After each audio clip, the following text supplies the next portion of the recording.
अस्सलामुअलैकुम फ्रेंड्स। आज हम जो बचे हुए कपड़े से बना रहे हैं फ़्रॉक, बहुत ही प्यारी और ख़ूबसूरत लगेगी। और ये जो कपड़ा है ये ट्राउज़र में से बचा हुआ है। जो जब हम ट्राउज़र की टांगों की कटिंग करते हैं तो उसमें से कलियां निकली हुई हैं, उनको मैंने डबल फोल्ड किया है। और जो नीचे से लेंथ में से थोड़ी सी पट्टी निकलती है उसको भी मैंने इसकी, आप देख सकते हैं, पीछे रख लिया है। और कलियों वाली साइड पर से मैंने इसके कंधों की कटिंग कर दी है और हल्की सी मैं लगा लूँगी इसकी फिटिंग की सिलाई इस तरीके के साथ। और ये देखिए, साथ में नीचे से भी प्लान कर लेते हैं, इस तरह से बराबर में हो जाएगा। और फिर मैं आपको साथ साथ इसकी स्टिचिंग दिखाती हूँ। हम इसका गला भी कटिंग कर लेंगे और इसकी कलियों को भी कटिंग कर लेंगे। तो आज ना मुझे एक बात बहुत ज़्यादा याद आई। मैंने ना कल मैंने बैंगन चावल बनाए थे, तो मुझे बात भी याद आई। वो ना मेरी सास, जब हम लोग इकट्ठे थे तकरीबन 12 साढ़े 12 साल मैं ना जॉइंट फैमिली में रही हूँ। जो चची थी, 2-3 चाचे और एक जो फूफी सास, उनकी भी मियाँ की डेथ हुई थी, वो भी वहीं पर थी, उनकी बेटी भी। और फिर हमारी फैमिली, तो मैं इतनी बड़ी जॉइंट फैमिली में रही हूँ। और फिर मेरी देवरानी भी आ गई थी, ठीक है, उसके भी बच्चे थे। तो आप लोग सोच सकते हैं कि कितनी बड़ी फैमिली थी, ठीक है। लेकिन सबका खाना बनाना अलग था। सिर्फ मेरा, मेरी सास और मतलब हमारी सास और जो मेरी देवरानी थी, हम लोगों के ऊपर फैमिली के अलग थी। और हम लोगों का खाना जो है ना वो इकट्ठा था अपनी सास के साथ ही। तो जो नीचे वाले थे उनका अलग था, ठीक है। तो ना ऐसा हुआ, बैंगन बनाए हुए, तो रात की रोटी मैं बनाती थी। मैंने रोटी बना रही थी तो मेरी सास कहती है मुझे खाना दे दो। मैंने खाना दे दिया उन्हें, तो खाना खाना तो दे दिया उन्हें। फिर खाना खा कर आई हैं किचन में, कह रही बन गई रोटियाँ। मैंने कहा हाँ जी, सालन गर्म करने लगी हूँ। तो कह रही हैं इसके अंदर ना बैंगनों में पानी डाल लो। मैंने कहा क्यों, पानी क्यों डालना है, तो ख़राब हो जाएंगे। कह रही हैं नहीं, सालन थोड़ा है, तुम डालो। मैंने कहा अच्छा, मैं सालन ले लूँ, फिर मैं पानी डाल देती हूँ इसमें। तो कह रही है नहीं, तो अपना सालन निकालने से ना पहले इसके अंदर पानी डाल। मैंने कहा माँ जी, ये ऐसे तो खाया नहीं जाएगा, या पानी डलवा रही बैंगनों के अंदर। तो कह रही है नहीं, कुछ भी नहीं होता, थोड़ा सा पानी डाल ले, आधा गिलास, तो फिर थोड़े पतले हो जाएंगे, तो वो खा लेना। मैंने कहा आपने खाना खा लिया? कह रही है हाँ। तो कह रही है नहीं, अब थोड़ा सालन थोड़ा है, तुम लोग पानी डाल के खाओ। कभी तो आप लोगों के साथ ऐसा हुआ है कि पानी डाल के बैंगन खाए हो? और यकीन जानो, अंदर जाके मैं इतना रोई, मैंने रोटी नहीं खाई, मैं वहीं पर रोटी छोड़ कर आ गई, मैंने खाई ही नहीं। तो हम बस चुप कर गई। मेरे मियाँ आए, उन्होंने मेरे से पूछा क्या हुआ है, कोई बात हुई है? मैंने कहा नहीं, कुछ भी नहीं हुआ, नहीं कुछ भी नहीं हुआ, बताई ही नहीं कोई भी बात। तो मैं ये ऐसी पागल थी।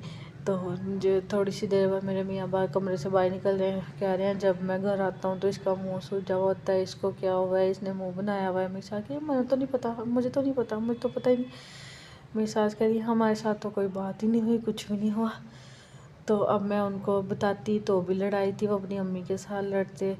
तो नहीं बताया तो सारे अब्बू की होगी, और फिर वो अपनी ही बेइज्जती करवाई अपने मियाँ से भी। तो बास टाइम ऐसी चीज़ें हो जाती हैं, लेकिन वो हमेशा के लिए याद रहती हैं मुझे ना। अब कितने साल हो गए मेरी शादी को ना, 13-14 साल हो गए होंगे। हाँ, हमें सेपरेट हुए अभी थोड़ी अर्सा हुआ है, महीने हुआ है, चंद 13 साल हो गए होंगे या 13.5 साल। तो ये बात मुझे याद है, मुझे ये बात भूली नहीं है। आप लोगों के साथ भी कभी कुछ ऐसा हुआ है? मेरे साथ तो हुआ है। बहुत सारी ऐसी चीज़ें होती हैं जो जॉइंट फैमिली में होती हैं। और अब ना मैं बैंगन बनाती हूँ ना, जिस दिन भी बैंगन बनाए होते हैं ना, चावल साथ में उबालती हूँ, तो सिर्फ मैं खा लेती हूँ, बच्चों को एक टाइम बहुत मुश्किल से खिलाती हूँ। मियाँ भी मेरे बस ऐसे से ही खाते हैं और वो बचे रह जाते हैं। तो ये रात को कोई ना कोई चीज़ ऐसी ले आते हैं कुछ और खाने के लिए कि हमने नहीं बैंगन खाने, मेरे मियाँ अपना सब्जियाँ कम ही खाते हैं। तो मतलब कि जब इस तरह तरसा करते थे बैंगनों के लिए भी और अब खाए नहीं जाते हैं, अब अच्छे नहीं लगते हैं। चलो, अल्लाह का शुक्र है, जो भी अल्लाह ताला जिस हाल में भी रखे।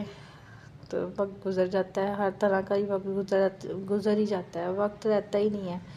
अच्छा हो बुरा हो, ये वक्त की ख़ासियत है कि उसने गुज़र जाना है, उसने रहना नहीं है किसी के लिए भी।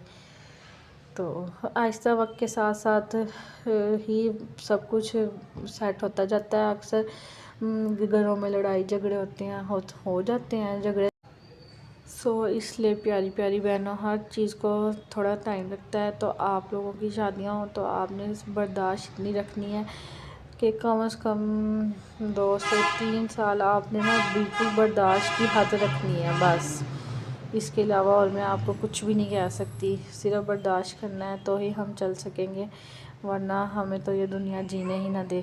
अच्छा, मुझे ये बताएं कि कैसा लगा आपको इसका जो मैंने गला बनाया है। इसके ऊपर मैं लगा लूँगी टिच बटन, जहाँ से मैंने ये अलहदा से पट्टी आ रही है ना लेस, वहाँ पर मैं इसके टिच बटन लगा लूँगी तो ये बहुत ही साइड वाला गला बन जाएगा, बहुत प्यारा साइड पट्टी वाला। उसके बाद ये लैस जो थी ना, ये मेरे पास बची हुई पड़ी हुई थी, ये मैंने लगा दी इसके ऊपर इस तरह से अंदर वाली फ़ोल्ड को बिल्कुल हल्का हल्का सा फ़ोल्ड करके, क्योंकि लेंथ इसकी बिल्कुल पूरी पूरी सी है तो कपड़े के हिसाब से ही चीज़ बनानी पड़ती है। तो मैंने इसे अंदर वाली तरफ से हल्का हल्का सा फ़ोल्ड किया। ये वेलवेट लैस है, सितारी वाली लैस, बहुत प्यारी थी, बहुत अच्छी वाली लैस है ये। इस तरह से ये देखिए, इसको डबल सिलाई के साथ लगेगी, फिर हमने इसके ऊपर सिलाई लगा लेनी है और लैस को कवर कर लेना है बहुत ही नीटनेस के साथ। इस तरह से ले जी, फ्रॉक आपकी रेडी हो गई है, बस इसके ऊपर बटन रह गया। ये देखिए कितना प्यारा और सिंपल और सादा सा कुर्ता लग रहा है। ये देखिए ये लाइन से फ्रॉक, इसकी बाजुओं पर मैंने लैस इसलिए नहीं लगाई कि बच्ची की चुभती है, मेरी बच्चियां पहनती नहीं है इस वजह से, वरना